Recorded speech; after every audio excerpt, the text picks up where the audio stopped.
Hello guys, bersama saya lagi dalam Alright Nopa Channel. Gempa perkembangan terkini ya yang baru saja kenyataan media dikeluarkan oleh polis di Raja Malaysia berkaitan dengan individu yang dikatakan membuat tindakan khianat, membakar dan membaling bom botol ke rumah ahli parlimen Beruas.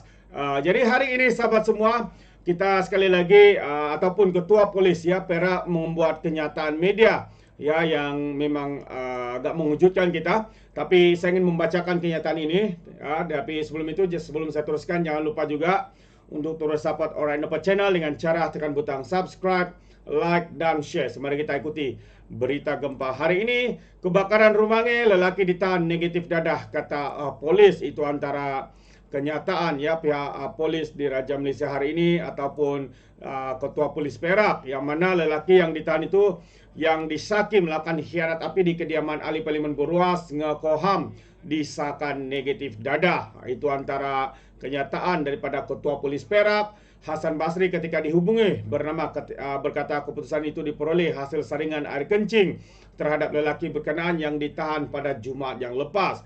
Jadi pada pandangan saya ya, apabila telah disahkan bahwa beliau negatif dadah, ini menunjukkan bahwa tindakan yang dibuat itu ya dengan mempunyai pikiran yang waras. Maksudnya dia memang ada motif, maksudnya dia memang sengaja untuk melakukan perbuatan khianat dengan membuang bom botol itu ke rumah ahli parlimen Beruas, yaitu Ngekoham.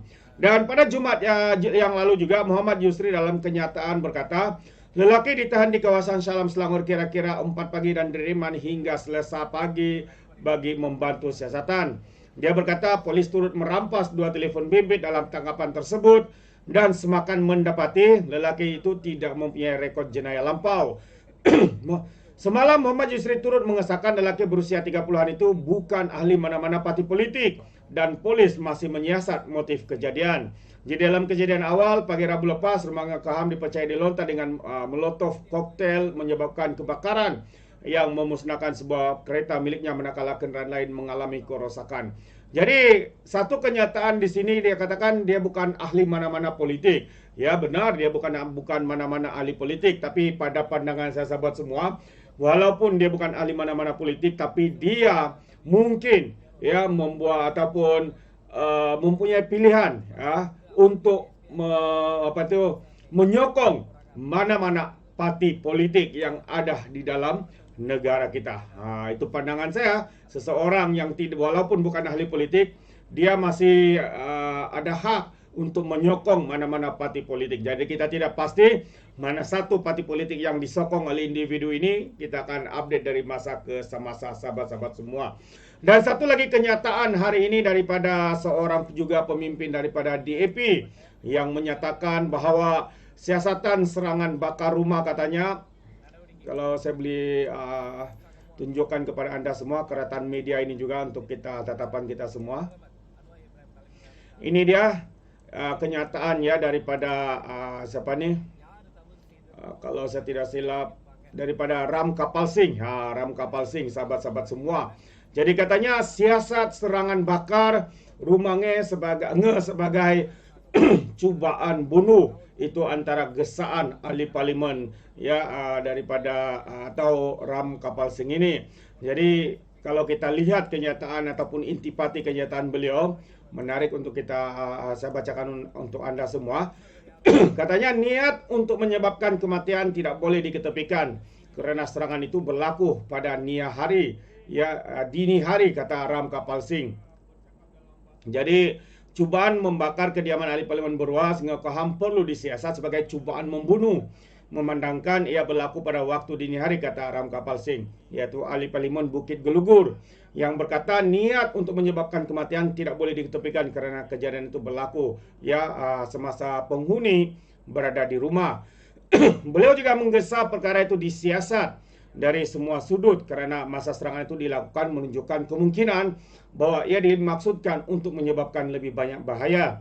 Pelaku memilih untuk melakukan serangan ketika mangsa sedang tidur dan tidak berdaya. Justru jadi niat untuk menyebabkan kematian itu tidak boleh diketepikan, katanya dalam kenyataan.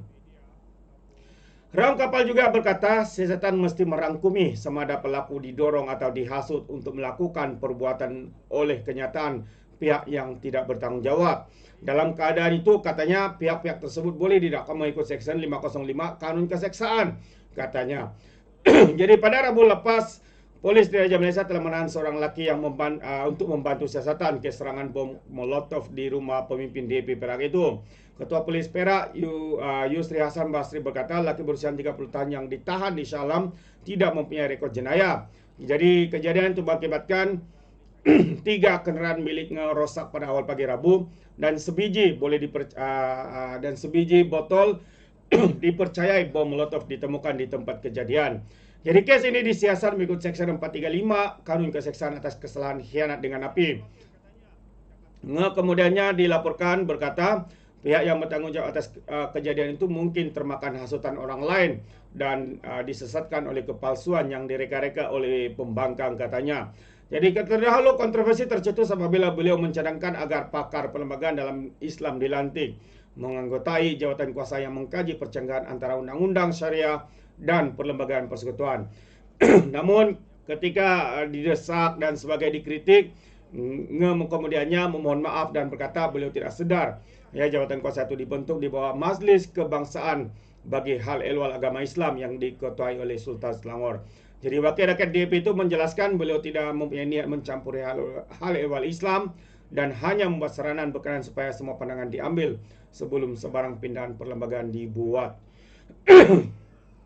Jadi ini antara perkembangan ya terkini ya berkaitan dengan rumah ahli parlimen Beruas yang terbakar kerana dipercayai oleh polis Diraja Malaysia adanya tindakan khianat dan dipercayai juga ya kebakaran itu berpunca daripada sebuah bom molotov atau bom plastik yang dilemparkan sehingga menyebabkan kerosakan teruk ya sebuah kenderaan dan juga 2 lagi kenderaan lain turut rosak dan rumah hampir terbakar sahabat-sahabat semua. Jadi kita tunggu dari masa ke masa perkembangan siapakah individu yang terbabit yang ditahan reman dan disiasat itu kita akan tunggu dan lihat ya perkembangan dari masa ke masa. Jadi itu saja sampai di sini sahabat semua. Sekiranya Anda mau berikan sebarang komen, Anda boleh berikan komen Anda dalam ruangan komen, tapi ingat komen dengan cara berhemah. Terima kasih. Izinkan saya untuk mengundurkan diri dan seperti biasa peribahasa mengatakan siapapun kangkap 2 ton keinginan. Dalam bahasa Melayunya, tepuk dada tanya selera. Sekian saja pada Alright Nampak Channel. Kita berjumpa lagi. Bye bye.